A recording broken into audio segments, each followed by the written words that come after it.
আসসালামু আলাইকুম। ওয়ালাইকুম সালাম। কদিন আগে তো আমাদের ভাইজান মারা গেছেন, হ্যাঁ, শুনছি দেখছি, এই জন্যই তো বাইক কিনলাম তো আমি। তাই না? হ্যাঁ। সে হয়তো বা মানুষের কাছ থেকে চাইয়ে খেত। হুম। চাইয়ে জানতো, তাছাড়া কি জাল দিবি। তার তা তো পরিবারের আছে। জন্য অবশ্যই দোয়া করবেন। আচ্ছা। ঠিক আছে। এটা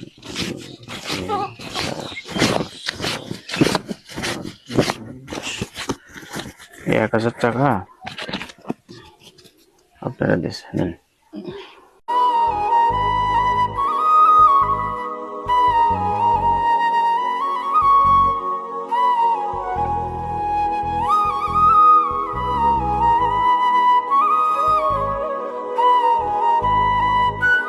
টাকাটা পেয়ে কি খুশি হয়েছেন? হ্যাঁ, খুশি, বড় খুশি হয়েছি, বিরাট খুশির মতন খুশি।